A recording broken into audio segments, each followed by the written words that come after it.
Hey, what's up guys, aarava here and welcome back to episode of my F1 2018 career mode, episode number 86 today for the Bahrain Grand Prix in Season 5. You guys did miss the previous episode, the opener of Season 5 of the Australian Grand Prix, then be sure to go check that one out before you see this one. But head into then Bahrain, always a difficult one really, but no one is really upgrading here, we're all plateauing. Of course, it's a brand new season, we're all having to build up R&D points, and of course, because there hasn't been an R&D regulation change and reset, like I said at the very end of last episode, a lot of the upgrades, not just for me at Ferrari, but every AI team, you got to think, is probably major and ultimate upgrades. So maybe upgrades are going to be a little bit slower this entire season for every team, because everyone's going to have to build up points every time they buy a new upgrade on the R&D tree. So definitely going to be an interesting way how it shapes up, and really it'll be interesting to see who upgrades first, because they might get quite an advantage at the start of the season here. But we're going through then into qualifying straight away in Q1 under the floodlights here of Bahrain, and we get across the line up into P3. Pretty decent uptime there, and I was very happy about that. Myself and Vettel, P3 and P4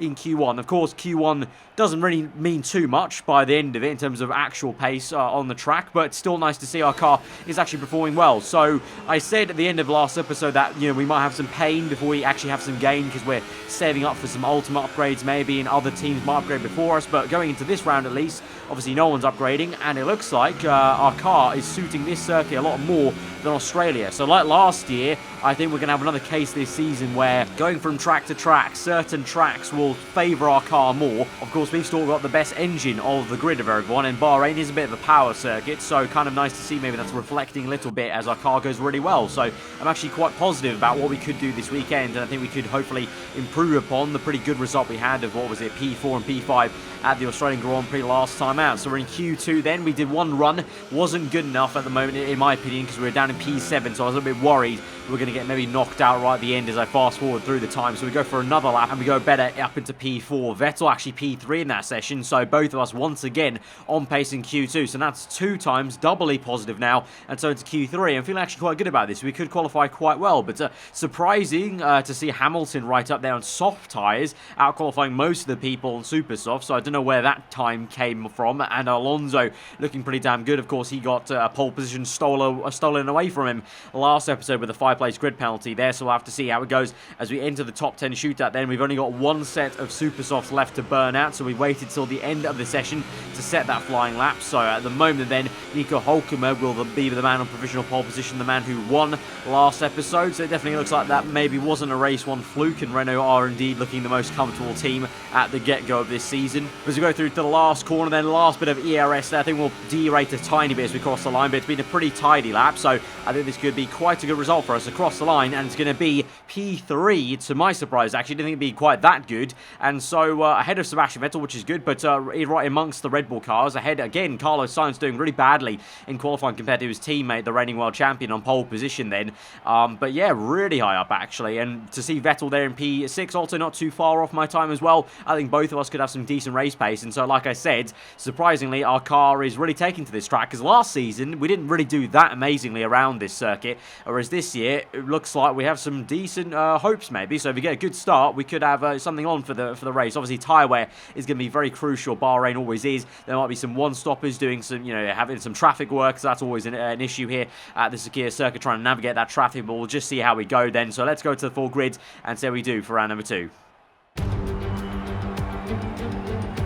The curtain rises once more then on the desert stage of Sakir as the players take their places for the opening act. Will they enthrall us like they did in 2014 with that titanic battle between Nico Rosberg and Lewis Hamilton? Well, we'll find out shortly as we get underway here in Bahrain. We go racing today around 3.36 miles of the magnificent Bahrain International Circuit, with 15 corners and 2 good passing opportunities into turns 1 and 4. Keep an eye out for drivers locking the front left tyre into the tricky braking zone of turn 10.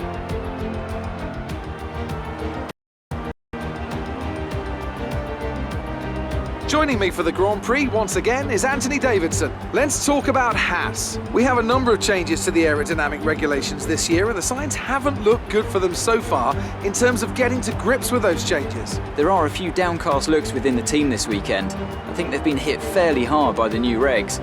But this is only the first step down a long road of development, and even if they don't maximise their points today, there are plenty more up for grabs this season.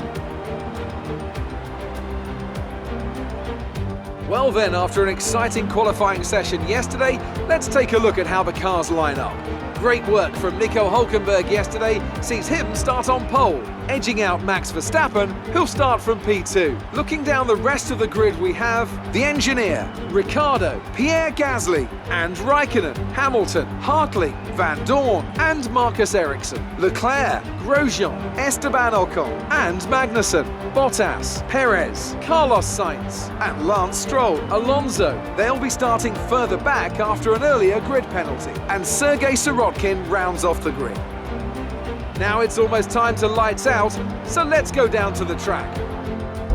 Right, so here we are on the grid then, and so both Spaniards, Fernando Alonso and Carlos Sainz, dealt some grid penalties. There's some pretty harsh ones, so I don't really know what the logic is for those two AI cars to take grid penalties so early on in the season, but clearly they've chosen that in some sort of, I don't know, I guess, I hope for their sake, tactical decision for later on in the season, so they're down the order, so one less Renault and McLaren to worry about them, but we are still here in P3, right behind Nico Hülkenberg and with Verstappen right next to us, but from P3, hoping that we can at least minimum maybe get on the podium. That'd be really nice to try and get a podium under our belt really early on the season. But strategy-wise, it's a two-stop, then super soft to two sets of soft tyres. Obviously, we'll have to navigate some one-stoppers probably that are on the mediums, but because we're in third place, we might be further ahead that we might not even kind of deal with them. We might even skip them if we're that far ahead on track. Really just depends on the pace and the gulf of the race pace compared to the midfield teams. But filling up on fuel, and here we go then. Let's get into this as we go to 5 red lights to the Bahrain Grand Prix, round number 2 of Season 5 of F1 2018 career mode. 5 lights are out and we're underway, and that is a fantastic start compared to Verstappen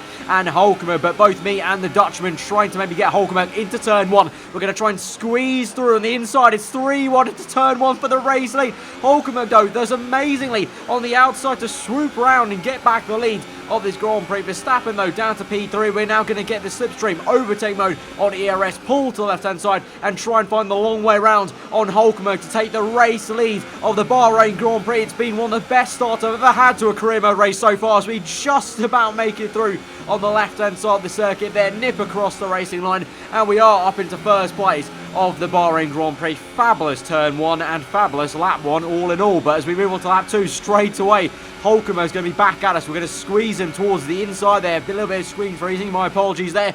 Can't do too much about that, but we go a little bit deep into turn 1, so Hulkenberg might just have that, but he's going to give me the room into turn 2, and he nearly chopped me off circuit there on the apex. So very tough but fair racing, as you could say, between two former championship rivals of last season, and we're still going hammer and tong into Season 5, but a nice little switch back down the inside. Did a bit of Hamilton v Rosberg there, pulled in a little bit earlier into the corner, like braking earlier, and got the switchback move on beautifully, and so we're back up into P1. But once again, you can guess it, again on this main pit straight, Hulkenberg is going to come back at us, but now look at that, a raft of purple lap times there, and the fastest man on track right now is apparently Charles Leclerc and the Alfa Romeo Sauber, amazingly there. I think he's in P8 or something like that, but he's gone fastest of all in this opening 3-lap stage. But we maintain P1, and actually the way we squeezed out Hulkenberg invited Verstappen to get up there, and so he's up into P2, and now might fancy an attack on us in the Red Bull car with superior downforce. Might be more of a threat than the Renault is actually at this stage on heavy fuels. Verstappen now is on the left hand side. He might go the entire way in the S section. Yes, he is. He's down my inside. We're going to try our best to defend into the hairpin there, but he's got the traction. We know how good the Red Bull has been at the acceleration last season, and he's got it. He's up into first place, and now we find ourselves in a Red Bull sandwich because Hulkenberg's also lost the place to Ricciardo. So I didn't really think I squeezed him out that badly. It looks like he just lost some time as well in Sector 1 because Ricciardo's caught him napping, and he's up into P3 then. And Gasly, meanwhile, is in P5, doing a brilliant job for Toro Rosso once again as we continue to fight Verstappen though. On the outside, we find ourselves to the inside for the next right hand as we climb up the hill, and we just about squeeze out Verstappen as he now goes side by side with his teammate Ricciardo. He had to back out of that, otherwise he would have maybe had his front wing chopped off there. And so now the two Red Bulls will have a bit of a fight with Ricciardo now with DRS on Verstappen on the left hand side. Sparks flying away there. You can see Hulkenberg close behind as well, keeping them honest. Behind them is then Gasly, Van Dorn, I believe that is, in the McLaren, who's at the moment ahead of Sebastian Vettel then. And now Verstappen comes back at Ricciardo. A bit of contact made into turn 1 there, so Christian Horner's not going to like the sight of that on the pit wall, but Verstappen really with a really nice move on the outside of turn 2 then, and he's actually done Ricciardo so much that Ricciardo's been put off to the point where Hulkenberg now has sent one down the inside. Lovely battling going on here between the Renault worst car and the Red Bull. They go side by side into the S section. Will Ricciardo have that? Yes, he will. Just gets ahead of him there. But as we move on now towards lap 7, Verstappen is now trying to close back up on us. We're in hot lap mode, onto overtake mode, but despite that, obviously, he's got the remaining factor of DRS, so that will help him here indefinitely into turn 1. And Ricciardo, look at that. No, Ricciardo's going to come out of nowhere as well for a 3-wide move now. Ricciardo in the middle, Verstappen on the outside. He's going to get squeezed out shortly. And Ricciardo is the Red Bull that comes through out in first place. We couldn't really do too much. If I tried to pinch Ricciardo anymore, I think we would have both gone off circuit there. We're going to try and do a fake to the right, then go to the left around the outside now of the Aussie man. He didn't have quite a great time at his home Grand Prix last time out, but this time he's trying his hardest to try and spoil my party. And you saw there with a tank slapper and a half there of oversteer on the exit, just wasn't able to keep that there. And you can see having to really wrestle the car. As meanwhile, Verstappen and Hülkenberg now go side by side. So the Red Bulls and Renaults definitely are getting already familiar with one another, like they did very much so many times last season in Season 4. So at this stage, though, I want to say we do have some sort of pace to maybe even try and fight for this race lead somewhat consistently. But now as we move on through to lap 8, Hülkenberg's going to fly past me maybe with DRS, although saying that, in a straight line on the top end of the 8th gear, we're able to keep up with him actually. So it looks like really the Renault only has acceleration on us, but at the top end of 8th gear, I think we've actually got pace for pace on the Renault. Of course, having the best engine technically on the grid, but the Renault might be a more lightweight chassis. But, you know, I want to say maybe we have a chance to win this race, but at the moment, Ricciardo is now getting away from us quite a fair bit as we continue to fight Hülkenberg very much so now into the S section there, and Ricciardo is just going to use that to waltz away. So I don't want to jinx it. I think we kind of have to almost stop fighting Hülkenberg so much if we want to try and catch back up to Ricciardo, but at this stage of the race, I can't do that because Hülkenberg is trying to attack me as hard as he can. I think Verstappen's already come in for a pit stop, it looks like, behind us there, because Van Dorn is the car right behind, and Hülkenberg does get that down the inside. Eventually have to give up the position, and we're just going to continue on behind him there because he's going to come in at the end of that lap for his first pit stop there with Ricciardo as well. So we're going to inherit the race lead once again. Second place is going to be, then looks like it's going to be Charles Leclerc in the Sauber, who was doing really well in the opening stage of that Grand Prix. And then third place was Hamilton. But now as we move on to lap 10, it's now time for me to come in. Hamilton inherited P2 because Leclerc came in as well. But we're in for our first pit stop then. So we did really well to super softs, 2 laps longer than everyone else, or the last of everyone else on lap 8 was it. And so now we're on to a set of soft tyres then. And so now we'll try and do some business on these tyres. But a question mark is, where are we going to come out? Because obviously I might have lost some time by going for those 2 extra laps, but that will mean I have fresher tyres for this stint now, so we might be able to gain back the time basically, is what I'm hoping for. But at the moment it looks like it's a 1-2 for Red Bull then, effectively there, with Verstappen ahead of Ricciardo, and Gasly comes out ahead of me. So the Toro Rosso has jumped me on the undercut, fair play, but Verstappen has jumped his teammate Ricciardo with that really early pit stop like I mentioned earlier on. So we move on now to lap 12. We've caught up to Gasly here. We're in P4, so once we get Gasly, the only 2 cars ahead of us will be the 2 Red Bull cars. So Hülkenberg's lost that massively there. I don't know if he had a calamity in the pit stops maybe, or got some massive traffic on his outlap perhaps. But for some reason, he's way down the orders. Hamilton now retires out this Grand Prix, unfortunately for him. He was doing quite well, actually, in the top 10, as we now try and catch the Frenchman in the Toro Rosso Honda on the right-hand side. DRS open, overtake mode gone, and that should be a pretty simple pass. Hopefully, a little bit of lock-up on the front right, when we squeeze out Gasly so harshly, in fact, that Leclerc battles him then. And so now we've got very nicely myself, Leclerc and Gasly, just a bit like my driver in a way, familiar sights there. And to my surprise, Leclerc is actually going to try and pressurize me now on lap 15. He's closing on quite rapidly. We know how good the Sauber can be in a straight line. That's pretty much all they've got for themselves, is a rocket ship in a straight line, and then a little bit mediocre in the corners. But saying that, he's actually keeping up quite well. Of course, on the top left, you can see I'm the only one right now on soft tyres, so that might be a factor there, that the Sauber is on a faster compounded tyre. So even if you have a bit of a slower car, you can keep up with faster compounded tyres. And of course, we've seen the entirety of Season 4, Sauber improved so much, getting away from Force India in the R&D chart, and actually caught up Haas in the R&D. But Leclerc dives one down the inside there, but he gets it too hot on the cover, and that is the difference between an experienced driver and one still learning the ropes there, because the Sauber, or might just be the difference between a handful of a Sauber car and the Ferrari, as Leclerc tried to make it work, but got it horribly horribly wrong to the last corner, and so now he finds himself trying to maybe re-overtake Hulkenberg for what will be now P4 in this Grand Prix as we actually enter the race lead, because both Red Bull cars have now pit in this Grand Prix for their second stop of the night time. I was about to say afternoon, but it's night time, so it's now actually myself leading from Gasly to Sebastian Vettel. Eventually, though, Gasly will come in for his pit stop, but now Vettel will come in on the next lap. So Gasly pit on the previous lap to this one you're watching right now. Vettel's in then for his second stop onto another set of soft tyres there. And so where will he filter out compared to Gasly? With the undercut work for him? And then also, where will Leclerc and Hulkenberg filter into this? Because Hulkenberg did catch up, actually, after initially losing a lot of time in the first pit stop. He was right behind us in P4 battling Leclerc. And then also, where are the two Red Bulls in all this, actually, as well? There is Gasly then. So Vettel is behind Gasly. So that nothing's changed in that aspect. And Hulkenberg is still there, just behind Vettel. So the race order at the moment is myself out in the lead of this Grand Prix, the two Red Bull cars, Gasly, Vettel, Hulkenberg and Leclerc. Then I believe it's Van Dorn in the McLaren, I want to say, or it might actually be Alonso, because he's been recovering this entire Grand Prix after being obviously nerfed down the race order with that engine penalty. But yeah, I am indeed still leading the Grand Prix, and we're going to be planning a very audacious strategy here, because I was looking at my tyre wear and it wasn't too bad. It was the car was feeling really great, and I started looking at it and thought, you know what, why don't we try a bit of a bonkers strategy? Because the only way I'm going to try and attack these Red Bulls now for the race lead is if I try something very bold and very left field and different here. And so why not take a leaf out of Ferrari's book from the real-life 2018 Grand Prix, where Vettel went a long way on his set of tyres in the real-life Grand Prix.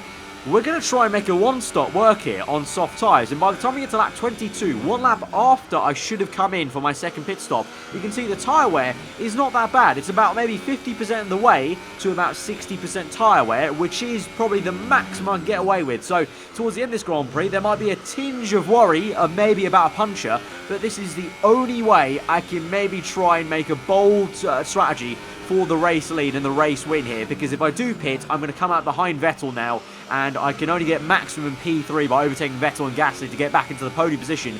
So why not? Why not try a race? I've got nothing to lose, because I probably will get back into P3 if I do pit with the pace we've got on super soft tyres. So I thought, why not just try it, be a bit bold, and see what goes, and risk it for a chocolate biscuit, basically. So lap time wise and driving style wise, obviously I was going a little bit slower through every corner, but where I could kind of deploy ERS and rich mix on the main straight to the end of sector 3 and the first part of sector 1, I was doing so to try and gain back the time on the Red Bull, basically flexing the muscle of the Ferrari car where I can versus the Red Bull car. Every other place, especially sector 2, putting down the car into lower ERS modes, trying to lift and coast a little bit and just make it a little bit easier on the tyres mid-corner. And the gap was staying quite honest, between about 7 seconds. It was decreasing a little bit to maybe 6 here and there, going back up to 7, but it was pretty stable actually. So at the moment, obviously on lap 23, I'm not hitting the cliff yet on the tyres. They're only 34% worn, so I still have a few laps left. It's just going to be a worry, but by the time I get to about, lap 27, that's when the cliff might be hit. Although I say that's what I was worried about until lap 25, the full safety car is called out through the last corner. And so now this changes everything. We've got 4 laps left in this Grand Prix. We're not going to pit in, because if I pit now, I'm going to come out in like P7, and I'm going to have to overtake way too many cars in only like 3 laps or 2 laps of a bit of a sprint race at the end here. So we're going to have to remain on soft tyres. But this is almost a blessing in disguise in a way, because it's a bit of a double-edged sword. Yes, I lose the 7-second gap that I had to Ricciardo here, because that was a bit of a time cushion. But now I have a different cushion in the fact that now I can go two laps easy on these tyres under the safety car, save a bit of tyre wear, and so we might have enough tyre wear to actually push at the very end here and just remain ahead of Ricciardo on just pure out-and-out pace. Obviously, he will attack us, I can bet you that much, but if we get a good enough exit, obviously we're the leader of the safety car, so I can play this very tactically. I'm going to make sure that we go around the final bend, and I don't bolt yet. I'm going to wait for Ricciardo to go around the final corner as well, straighten the car, so we're both facing in a straight line pretty much. Then I'll accelerate, because if I do it mid-corner, he's going to get the better entry and exit. But if I do it in a straight line, I should be able to get a good enough exit to hopefully negate the kind of, very OP, kind of glitchy nature of the AI on safety car restarts here. So that's exactly what we want to do. Time this correctly. We're going to bolt right about now, and we're going to get going. You can see if I look behind me there, we've done a pretty damn good start. And actually compared to Verstappen as well, especially, we've gone away from him as well. And so now it's all about just turn 1, taking it nice and easy into the brake zone there, and make sure we don't fluff this up. And so now all we've got to do is try to survive 2 laps here against Ricciardo. You can see in the top left left there, the name tag for third place is going left, right and centre there from Verstappen, Vettel and Hulkenberg. So those three attacking each other, but I was literally just concentrating on myself. And you can see on the minimap there how far away myself and Ricciardo have already got from P3 after that fight and squabble into turn 1. And you can see tyre wear wise, we're not actually too bad actually. We've done a fantastic job on the tyre wear here. It really has been a miracle, almost like it was in real life for Vettel in the real life Bahrain Grand Prix. We move on to the last lap of the Grand Prix then. This is where Ricciardo could mess us up. We're going to try and break the toe. No DRS available for Ricciardo, but he gets some great slipstream and follows us through on the right-hand side. We then move back to the racing line there. He's going to try and dive the nose in there. The proximity arrow goes red for a moment. We gave him a lot of room into turn 1, probably a bit too much room because I went wide to give him that room, and so we compromised our run. And so as we go to the end of sector 1, we go very defensive to the inside there. He's on the outside there. Little bit of a tap on the front left side, but he's not able to make it around the outside. Doesn't have the grip, doesn't have the downforce, and so we're going to remain in P1 through sector 2. There's no way he's going to overtake us there, and so we come through to the last 2 corners, the last back straight. We go a little bit wide. You can see the tyre wear now is starting to kind of kick in a little bit, and I can feel it a tiny bit with the understeer, so I definitely probably would have been very much screwed if the safety guard maybe didn't come out if the cliff had been hit a lot earlier. But we come through the last corner then towards the line, and this will be spectacularly the win at the Bahrain Grand Prix somehow. It's it all. We risked it on the one stop. It's worked out, and so there's nothing else to say. You know what we're going to say. It's going to be grazie ragazzi, forza Ferrari. That's the win at Bahrain.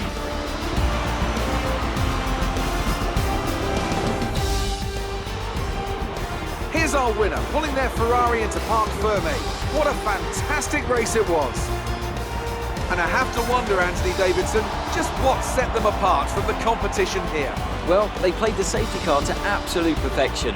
There are so many factors to worry about once the race is neutralised. I mean, do you hit for fresh rubber? Do you have the space behind you? How much fuel can you save? If you answer all of those questions correctly, you'll have a good chance. And that's exactly what happened today. So, here they come now, out onto the podium. Wherever you go, anywhere in the world, the prancing horse flags are dominant in the grandstands, and they're out in force again today. It's Ferrari on the top step once more.